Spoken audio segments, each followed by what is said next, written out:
Garth is your boss? Garth is my boss. How is that to deal with on a daily basis? Well, it's funny. I've been around him for 30 years, and I feel like he's been my boss for 30 years. Because I mean, our relationship is, it's very much a two-way street. But when he picks up the phone and calls, you better answer.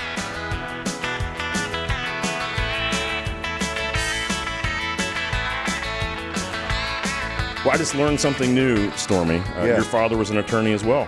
Yeah, your dad was an attorney? Absolutely. Oh, is or was? Was. Okay, yeah. Did he try to send you that way? No, he tried to send me anywhere but that path. In fact, he threatened all three of our brothers that if you follow this path, I will disown you. It's nutty because my dad kind of would have liked it had I done that route, but then at the very end, he was like, listen, I have a very miserable life, so you really don't want to follow my footsteps. He goes, I lock myself into something that I really don't enjoy. I'm really good at it, sure. But I have to do a lot of other things to find that the joy in life. And that's why I'm doing what I'm doing. It's because at 13 years old, I took a 7th grade field trip to a radio station in Tulsa, Oklahoma, and it changed my life. And you mentioned that earlier, 13 years old. Yeah. And what was the first time that you were actually in the booth doing? 14 years old. You were 14. How did they let you in? Child labor laws? Yeah, well, I had to wait till I was 14 to get my FCC license. No kidding. And they couldn't pay me till I turned 15. So 13 and 14, they paid me in concert tickets and albums, free albums. And I was in heaven. I was the richest man in the world. It was just absolute paradise. I'd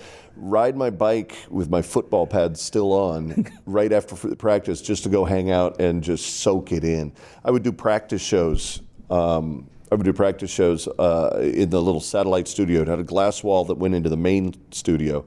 And I would just pretend I was the guy out in the main room and just go, one day I'm going to be in that main room. And instead my job was really just answering request lines and stuff. Of course. But then I got a Sunday morning show from 6:30 to 9 in the morning on Sunday mornings. And I thought I was king of broadcasting. And how many years ago? So you started off when you were 14. And how many years now have you been in the industry?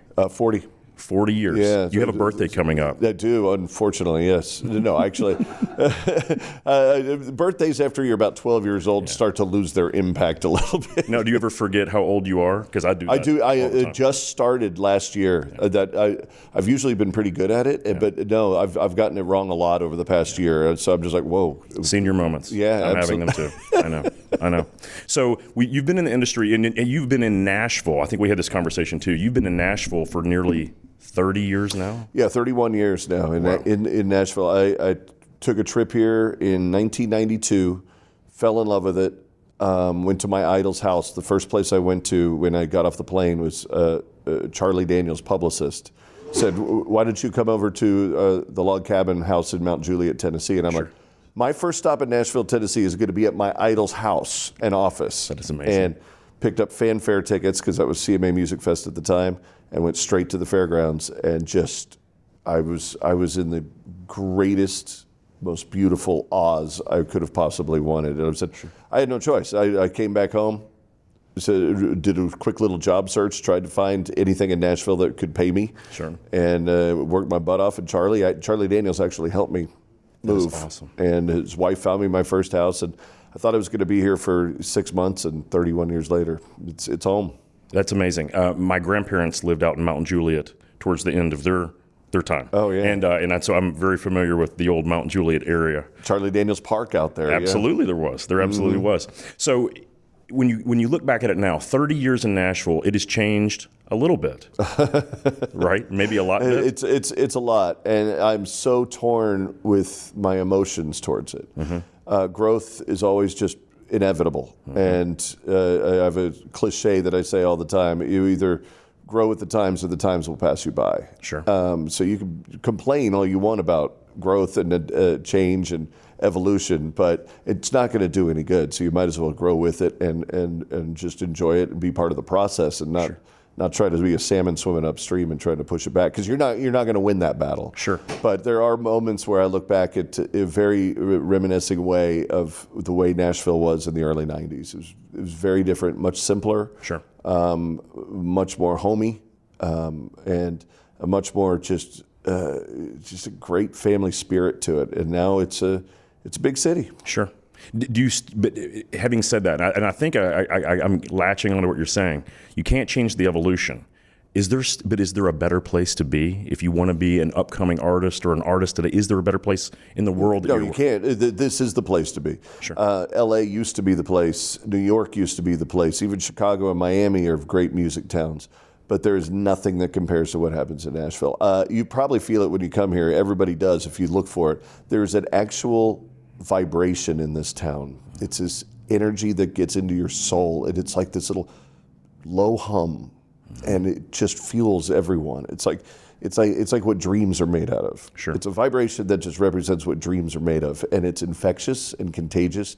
And songwriters come in here and they just go, "Oh yeah, I want to try." And then suddenly they feel that vibration, and they're like, "Well, I have to be here. Right. You would have to be surrounded by it because you're surrounded by so many hopes, so many dreams, so many creative people." That you can't help but want to be around this energy. Absolutely. And I get the passion. Every time I've heard you talk, I've heard you on the radio for probably going on nearly a decade, it feels like. You recently made a change, though. Big change. I screwed up because I actually, I was replacing you in my mindset with Buzz Brainerd. We don't need to talk about Buzz. But He's a good guy. It's okay. but I screwed that up because you've recently made a shift. Yeah, I did. You're still on the same platform, but it's on a different station. Different platform. Okay. It's called TuneIn. Okay. And it's a streaming platform that's global. My previous home at SiriusXM is a North American platform. Sure. And which is great, but the satellites are geocentric, so the satellites travel around the world with the North America. Okay. So our signal never reached further out than North America. And it's just so intriguing for me to be a part of a global music platform now that Garth Brooks decided to create the Sevens Network, and he's going to have a series of 7 channels on the TuneIn platform, and 3 right now are up and running. The big 615 is mine. Then the Garth Brooks channel is obviously Garth Brooks. Sure. And we have Tailgate Radio, which is just pure party. That's unbelievable. So Garth is your boss? Garth is my boss. How is that to deal with on a daily basis? Well, it's funny. I've been around him for 30 years, and I feel like he's been my boss for 30 years. Because I mean, our relationship is it's a very much a two-way street. But when he picks up the phone and calls, you better answer. I would imagine so. There's something that you want to be a part of. Absolutely. And this was the case with it. And timing was just perfect. And I was really looking for a sign at the time. Sure. And to fold this into what you guys do for a living, it was very difficult to make a transition at that point in life. I mean, you get to your early 50s, you're supposed to be locking things down. You're supposed to be preparing for what you should have started long before then. But if you didn't, you better start getting serious about preparing for the next 30 years. Absolutely. And to make a very risky jump into something new, it just adds a whole other fear factor. But it does wake you up a little bit to what maybe we should have been focusing on leading up to the big change. Right. So, but it'll let you know you're alive too, though, right? Which means you're probably going to do a better job at everything. Sure. Better with your family, better with your money, better with your career. You're going to focus on the things that matter: your kids, friends, taking care of people, giving back. I mean, all that becomes clear and in focus when you take the chance to get out of a rut. Sure. And I think a lot of people are rut driven. I think human beings are habitual creatures. Mm-hmm. And it's very easy to just get stuck in there and just let the wheels turn. And a lot of people are very comfortable there. I am most comfortable. You know when you lean back in a chair and it's tipping back and tipping back and tipping back, and you catch yourself at the last minute before falling over? That's my favorite feeling in the world. So if I can live there, then that's what I'm doing. And this opportunity has put me right on that teetering chair. That's awesome. And we've talked a little bit about, the passion. You're not going to be retiring really anytime soon. The neat thing about radio, as long as the voice holds out, I could do this into the 80s. One of my heroes, Bob Kingsley and Ralph Emery, and these guys did it into their late 70s, early 80s. And I played it. There's people who've done it into their 90s. And absolutely. Look at Bill Anderson. Bill Anderson. I mean, my gosh, one of the iconic figures as a performer, Paul Harvey. Sure, absolutely. One of my other heroes. I mean, he did it. Gosh, he was in the late 80s. And it was just rocking along. So the neat thing is, yes, I should think about retirement, but unfortunately, I'm in a career where I could do this for a long time. And that's the great thing. You understand the longevity. You can do this if you choose to. It's not what you're retiring What else from. am I going to do? Well, that's the whole point. It's not what we're retiring from. It's what we're retiring to. But it sounds like you kind of already know. This is what you want to do. This is what I want to do. My retirement involves still doing what I do. That's awesome. Yeah. Storme, thanks for your time today, man. Great questions. That was awesome. Thank you.